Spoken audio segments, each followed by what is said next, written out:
Hello दोस्तों, good morning, नमस्कार। आप सभी का स्वागत है आप सभी के अपने यूट्यूब चैनल परीक्षा की शिक्षा में।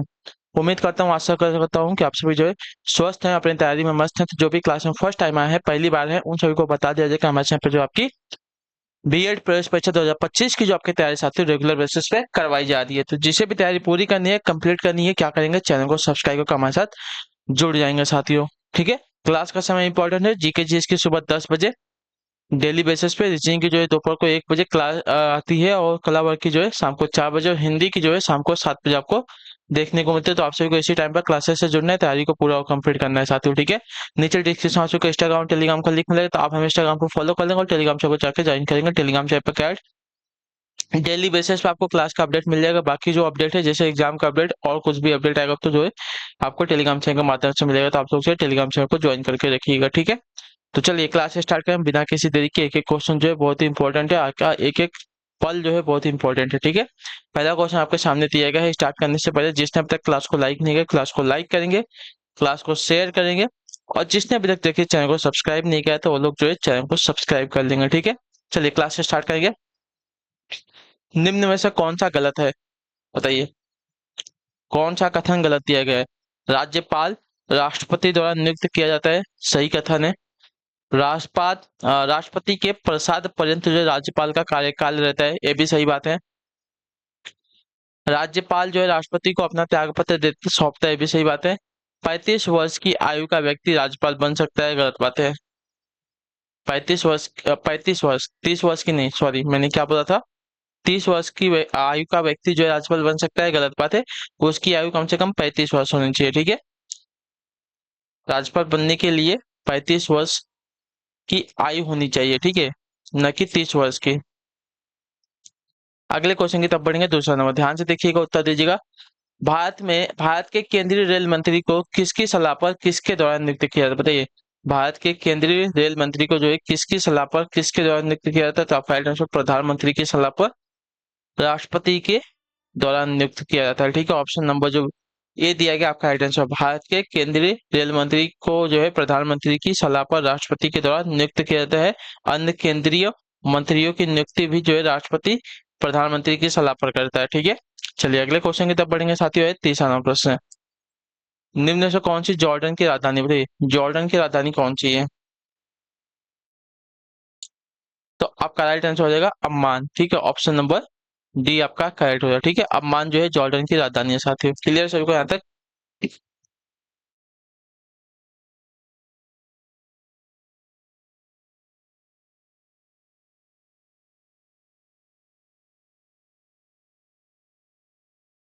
अम्मान जो है जॉर्डन की राजधानी है। ठीक है। अगले क्वेश्चन की तरफ बढ़ेंगे, ध्यान से देखेंगे, उत्तर देने की कोशिश करेंगे। आपका राइट आंसर क्या हो जाएगा? चौथा नंबर, निम्नलिखित में से कौन सी मंगोलिया की मुद्रा है, बताइए। मंगोलिया की मुद्रा कौन सी है, तो आपका राइट आंसर होगा टोगरोग। ठीक है। ऑप्शन नंबर बी आपका राइट आंसर। मंगोलिया की मुद्रा आपकी टोगरोग है साथियों। ठीक है। और इसकी राजधानी आपकी उलान बटोर है। ठीक है। उलान बटोर जो है इसकी राजधानी है, और इसकी जो मुद्रा है टोगरोग है। उलान बटोर जो है इसकी राजधानी है। एशिया में तीसरा सबसे अधिक आबादी वाला देश कौन सा है, तो इसका राइट आंसर आपका हो जाएगा साथियों इंडोनेशिया। ठीक है।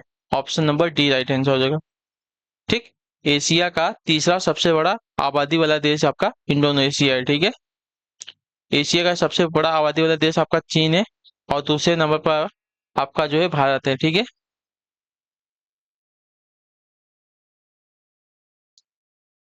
चलिए, एशिया की दृष्टि से अगर देखा जाएगा, जनसंख्या की दृष्टि से एशिया में बांग्लादेश का जो है स्थान है 5वां है। ठीक है। अगले क्वेश्चन की तरफ बढ़ेंगे। आपका है छठा नंबर प्रश्न है, निम्नलिखित दक्षिणी अमेरिकी राष्ट्रों में से किसमें जो है दक्षिणी अमेरिकी क्षेत्र का सबसे बड़ा वन क्षेत्र है, बताइए। तो आपका राइट आंसर हो जाएगा यहाँ पे ब्राजील। ठीक है। ऑप्शन नंबर जो बी दिया गया आपका आंसर। ब्राजील में दक्षिणी अमेरिकी क्षेत्र का सबसे बड़ा वन क्षेत्र पाया जाता है। यह वन जो है अमेजोन बेसिन के आसपास विस्तृत है। ठीक है। अमेजोन जो नदी है उसका जो बेसिन है, उसके आसपास के क्षेत्रों में जो है फैला हुआ है। चलिए अगले क्वेश्चन की तरफ बढ़ेंगे, ध्यान से देखें। आपका सातवां नंबर, निम्नलिखित में से प्रायद्वीपीय भारत की सबसे बड़ी नदी कौन सी, बताइए। निम्नलिखित में से प्रायद्वीपीय भारत की सबसे बड़ी नदी कौन सी है, तो गोदावरी नदी, ठीक है। ऑप्शन नंबर बी जो दिया गया आपका राइट आंसर होगा। इसकी कुल लंबाई अगर देखा जाएगा तो 1465 किलोमीटर है, ठीक है। और यह जो है महाराष्ट्र के त्रंबक पहाड़ी से निकलती है, ठीक है। अगला क्वेश्चन आपका है 8वां प्रश्न, ठीक है। ध्यान से देखिए क्या पूछा गया है। संयुक्त राष्ट्र द्वारा मानवाधिकारों की सार्वभौमिक घोषणा को चिन्हित करने के लिए हर वर्ष किस तिथि को अंतर्राष्ट्रीय मानवाधिकार दिवस मनाया जाता है? तो इसका राइट आंसर हो जाएगा 10 दिसंबर को। ऑप्शन नंबर जो डी दिया गया है साथियों आपका राइट आंसर हो जाएगा, ठीक है। क्लियर से को संयुक्त राष्ट्र द्वारा मानवाधिकारों की सार्वभौमिक घोषणा को चिन्हित करने के लिए हर वर्ष जो है 10 दिसंबर को अंतर्राष्ट्रीय मानवाधिकार दिवस मनाया जाता है। अगला क्वेश्चन आपका है क्वेश्चन नंबर 9। पूछा गया आपका अंतर्राष्ट्रीय न्यायालय किस देश में स्थित है, बताइए।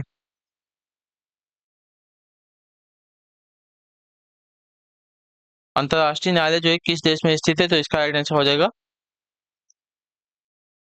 नीदरलैंड, ठीक है। तो ऑप्शन नंबर ए आपका राइट आंसर है। अंतर्राष्ट्रीय न्यायालय जो है नीदरलैंड के द हेग में, ठीक है, द हेग में स्थित है। यह जो है संयुक्त राष्ट्र का एक अंग है और इसकी स्थापना वर्ष 1945 में हुई थी, अंतर्राष्ट्रीय न्यायालय की। अगला क्वेश्चन आपके सामने दिया गया है 10वां नंबर है। पेड़ पौधों के निषेचन के बाद अंडाशय रिक्त अवस्था में परिवर्तित होता है, किसमें, बताइए। इसका राइट आंसर क्या हो जाएगा? तो आपका राइट आंसर होगा फल में, ठीक है। ऑप्शन नंबर जो डी दिया गया आपका राइट आंसर हो जाएगा। पेड़ पौधों में निषेचन के बाद अंडाशय जो है फल में परिवर्तित हो जाते हैं। अगले क्वेश्चन की तरफ बढ़ेंगे, आपका 11वां नंबर प्रश्न, ठीक है। ध्यान से देखिए। पौधों में पानी और पोषक तत्वों के परिवहन के लिए संवहनी ऊतक को क्या कहा जाता है, बताइए। पौधों में पानी और पौधों में पानी और पोषक तत्वों के परिवहन के लिए संवहनी ऊतक को क्या कहा जाता है? तो इसे कहा जाता है साथियों आपका जाइलम, ठीक है। ऑप्शन नंबर जो सी दिया गया आपका राइट आंसर होगा, ठीक। क्लियर। पौधों में पानी और पोषक तत्वों के परिवहन के लिए उत्तरदायी संवहनी ऊतक को जाइलम कहा जाता है, ठीक है। जबकि पौधों में खाद्य पदार्थों का परिवहन आपका फ्लोएम के द्वारा होता है, ठीक है। खाद्य पदार्थों का जो परिवहन होता है फ्लोएम के द्वारा होता है और पानी और पोषक तत्वों का परिवहन आपका जाइलम के द्वारा होता है, ठीक है। अगले क्वेश्चन की तरफ बढ़ेंगे, आपका है 12वां प्रश्न। ध्यान से देखिए। निम्नलिखित विकल्पों में से पुनर्उत्पादक बीज उत्पादन पौधे का नाम चुनें, ठीक है। पुनर्उत्पादक बीज पौधे उत्पादन का नाम चुनना है हमको। तो इसका राइट आंसर आपका हो जाएगा साथियों ब्रेड मोल्ड, ठीक है। ऑप्शन नंबर बी आपका राइट आंसर है, ठीक है। क्लियर से को ब्रेड मोल्ड जो है पुनर्उत्पादक बीज उत्पादक पौधा है। तो ऑप्शन नंबर बी आपका राइट आंसर। अगले क्वेश्चन की तरफ बढ़ेंगे। 13 नंबर दिया गया है आपका विश्व हिंदी दिवस कब मनाया जाता है, बताइए। विश्व हिंदी दिवस कब मनाया जाता है? तो विश्व हिंदी दिवस जो आपका 10 जनवरी को मनाया था। Option number A will be the right answer. Clear सही को विश्व हिंदी दिवस आपका 10 जनवरी को मनाया जाता है। इसका उद्देश्य जो है विश्व में हिंदी का प्रचार प्रसार करना तथा लोगों में हिंदी के प्रति जागरूकता उत्पन्न करना है, ठीक है। चलिए। और भारत में आपका 24 सितंबर को, ठीक है, ये बात याद रखिएगा। चलिए अगले क्वेश्चन की तरफ बढ़ेंगे, आपका है 14 नंबर। रिक्त स्थान ने अधिग्रहित चरित्र की विरासत के सिद्धांत को प्रतिपादित किया, किसने, बताइए। किसने जो है अधिग्रहित चरित्र की विरासत के सिद्धांत को प्रतिपादित किया था? तो इसका राइट आंसर आपको हो जाएगा जीन बैप्टिस्ट ने, ठीक है। जीन बैप्टिस्ट लैमार्क ने। ऑप्शन नंबर ए आपका राइट आंसर हो जाएगा। जीन बैप्टिस्ट लैमार्क ने अधिग्रहित चरित्र की विरासत के सिद्धांत को प्रतिपादित किया। उन्होंने जो है वर्ष 1801 ईस्वी में यह सिद्धांत दिया था, ठीक है। क्लियर सभी को। चलिए अगले क्वेश्चन की तरफ बढ़ेंगे, आपका है 15 नंबर। ध्यान से देखिएगा, बताइएगा राइट आंसर क्या हो जाएगा। क्या देगा? Rebooting India realising a billion experience नामक पुस्तक के लेखक कौन है? तो इसके लेखक आपके हो जाएंगे साथियों Nandan Nilekani. Option number B आपका करेक्ट हो जाएगा, ठीक है। क्लियर से को rebooting India realising a billion experience नामक पुस्तक के लेखक आपके नंदन नीलेकड़ी जी हैं। चलिए अगले क्वेश्चन की तरफ बढ़ा जाएगा साथियों, ध्यान से देखिएगा। 16 नंबर है। पूर्ण रूप से जीएसटी की सिफारिश किसके द्वारा की गई थी? तो पूर्ण रूप से जीएसटी की सिफारिश आपकी जो है विजय केलकर टॉक्स फोर्स द्वारा की गई थी, ठीक है। तो ऑप्शन नंबर बी आपका राइट आंसर हो जाएगा, ठीक है। यह कर जो है 1 जुलाई 2017 से लागू हुआ था, ठीक है। कब से लागू हुआ था? तो ये बात है कि 1 जुलाई 2017 से जो है जीएसटी जो है लागू हुआ था भारत में। चलिए और इसकी सिफारिश किसने की थी जीएसटी की पूर्ण रूप से? तो आपका राइट आंसर होगा विजय केलकर टॉक्स फोर्स द्वारा, ठीक है। अगला क्वेश्चन आपका 17वां। भारत का पहला साइबर पुलिस स्टेशन रिक्त स्थान में स्थापित किया गया था, कहाँ पर? तो आपका राइट आंसर हो सकते हो बंगलुरु में, ठीक है। ऑप्शन नंबर सी आपका राइट आंसर है। भारत का पहला साइबर पुलिस स्टेशन बंगलुरु में स्थापित किया गया था। क्लियर है। अगले क्वेश्चन की तरफ बढ़ेंगे, आपका 18 नंबर, ध्यान से देखिएगा, बताइएगा राइट आंसर। कब जो है संयुक्त प्रांत का नाम बदलकर उत्तर प्रदेश किया गया था? तो इसका राइट आंसर आपका हो जाएगा साथियों 24 जनवरी 1950 को, ठीक है। 24 जनवरी 1950 को जो है संयुक्त प्रांत का नाम बदलकर उत्तर प्रदेश कर दिया गया था। क्लियर है सभी को। वर्ष 1937 में इसका नाम संयुक्त प्रांत रखा गया था। उत्तर प्रदेश का पुनर्गठन आपका 1 नवंबर 1956 को तथा राज्य का विभाजन जो है 9 नवंबर 2000 को किया गया था, ठीक है। चलिए अगले क्वेश्चन की तरफ बढ़ेंगे, आपका है 19 नंबर। सूफी कवि अमीर खुसरो का जन्म उत्तर प्रदेश के रिक्त स्थान में जिले में हुआ था। कौन सी जिले में हुआ था? तो इसका राइट आंसर हो जाएगा साथियों आपका एटा जिले में। ऑप्शन नंबर जो सी दिया गया आपका राइट आंसर हो। सूफी कवि अमीर खुसरो का जो जन्म है उत्तर प्रदेश के एटा जिले के पटियाली गांव में हुआ था। वर्तमान में पटियाली कासगंज जिले के अंतर्गत आता है, ठीक है। अगला क्वेश्चन आपका है 20 नंबर, ध्यान से देखिएगा, बताइएगा राइट आंसर का। निम्नलिखित में से किस प्रसिद्ध भारतीय शास्त्रीय गायिका को उनके शिष्य द्वारा प्यार से अप्पा जी बुलाया जाता था? तो इसका राइट आंसर आपका हो जाएगा तो गिरिजा देवी जी को, ठीक है। Option number A will be the correct answer, ठीक है। क्लियर सभी को। प्रसिद्ध भारतीय शास्त्रीय गायिका गिरिजा देवी को उनके शिष्य द्वारा प्यार से अप्पा जी बुलाया जाता था। वे जो है बनारस घराने से संबंधित थे, ठीक है। अगले क्वेश्चन की तरफ बढ़ेंगे, आपका है 21 नंबर, ध्यान से देखिएगा, बताइएगा उत्तर प्रदेश के निम्नलिखित जिलों में से किसकी सीमा नेपाल के साथ लगती है? तो आपका राइट आंसर यहाँ पे हो जाएगा साथियों नेपाल के साथ लगने वाली की बात कर रहा है, तो आपका राइट आंसर हो जाएगा महाराजगंज की, ठीक है। महाराजगंज की जो सीमा है आपकी नेपाल के साथ लगती है। इसके अतिरिक्त सिद्धार्थनगर, श्रावस्ती, बहराइच, बलरामपुर, लखीमपुर खीरी तथा पीलीभीत जिलों की जो सीमा है नेपाल के साथ लगती है। क्लियर है सभी को। चलिए अगले क्वेश्चन की तरफ बढ़ेंगे, आपका है 22वां प्रश्न। पूछा गया आपका निम्नलिखित में से कौन से सिख गुरु ने जो है 1699 ईस्वी में खालसापंथ की स्थापना की थी? खालसा निष्ठावान समुदाय है जो अपने विश्वास के दृश्य प्रतीकों को पहनते हैं और योद्धाओं की तरह प्रशिक्षित होते हैं। तो इसका राइट आंसर हो जाएगा साथियों गुरु गोविंद सिंह ने, ठीक है। ऑप्शन नंबर डी आपका राइट आंसर होगा, ठीक है। क्लियर सभी को। हाँ या ना? सिखों के 10वें गुरु गुरु गोविंद सिंह ने जो है 1699 ईस्वी में खालसा पंथ की स्थापना की थी।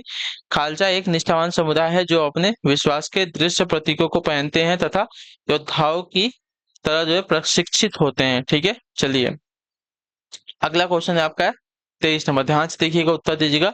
किस सिख गुरु ने जो है सिख विवाह समारोह की शुरुआत आनंद कारज के नाम से की थी? बताइए किस सिख गुरु ने जो है सिख विवाह समारोह की शुरुआत जो है आनंद कारज के नाम से की थी? तो इसका राइट आंसर आपका हो जाएगा साथियों गुरु अमरदास ने, ठीक है। ऑप्शन नंबर बी आपका राइट आंसर हो जाएगा। सिख गुरु अमरदास ने जो है सिख विवाह समारोह की शुरुआत आनंद कारज के नाम से की थी। इसे जो है लवन व्यवस्था भी कहते हैं। गुरु अमरदास सिखों के जो तीसरे गुरु थे, ठीक है। चलिए अगले क्वेश्चन की तरफ बढ़ेंगे। 24वां प्रश्न, निम्नलिखित में से कौन सा सही मिलान है हमको बताना है, ठीक है।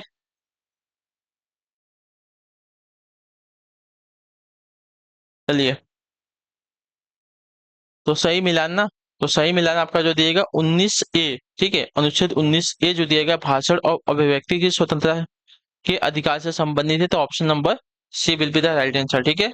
संविधान का 19 संविधान का अनुच्छेद 19 ए जो है भाषण और अभिव्यक्ति की स्वतंत्रता का अधिकार से संबंधित है, ठीक है।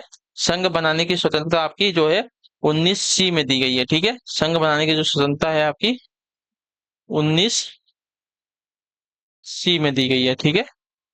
चलिए किसी पेशे का अभ्यास करने की अधिकार, बताइए किसमें दिया है? किसी पेशे का अभ्यास करने की अपनाने का अधिकार जो है आपका 19 जी में दिया गया है, ठीक है। और शांतिपूर्वक और हथियारों के बिना इकट्ठा होने का अधिकार जो आपका अनुच्छेद 19 बी में दिया गया है, ठीक है।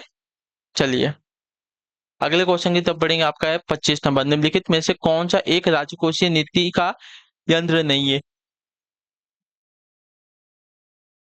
बताइए। तो आपका राइट आंसर हो जाए सतु क्रेडिट राशनिंग। ऑप्शन नंबर जो डी दिया गया आपका राइट आंसर होगा। क्रेडिट राशनिंग जो राजकोषीय नीति का यंत्र नहीं है।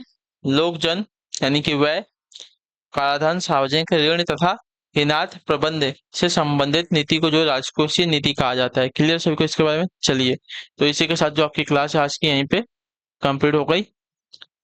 जीके जीएस की आई होप क्लास जो है अच्छी लगी क्लास को लाइक कर दिया, चैनल में पहले होता है चैनल को जो है सब्सक्राइब कर लीजिएगा और अपना फीडबैक जो है क्लास का नीचे कमेंट में बता के आपको क्लास कैसे। बाकी अगर आपका कोई डाउट हो, कोई क्वेश्चन है, कोई क्वेरी है तो आप लोग हमें जो है कमेंट करके पूछेगा, उसका आंसर आप लोग को हम देंगे। ठीक है, तो जिसने भी अभी तक अपना फॉर्म भी नहीं भरा, देखिए 25 मार्च जो है यूपी बीएड वालों का लास्ट डेट होने वाला है, तो जिसने भी फॉर्म नहीं भरा वो लोग अपना जाके सबसे पहले तो फॉर्म भर लीजिए। ठीक है, चलिए, बाकी हम आपसे मिलते हैं आपके अगली क्लास में, नेक्स्ट क्लास में, तो आपको 1 बजे रीचिंग वाली। तब तक के लिए टाटा बाय बाय, जय हिंद, जय भारत। आपसे क्लास से जुड़ने के लिए बहुत बहुत ही धन्यवाद साथियों।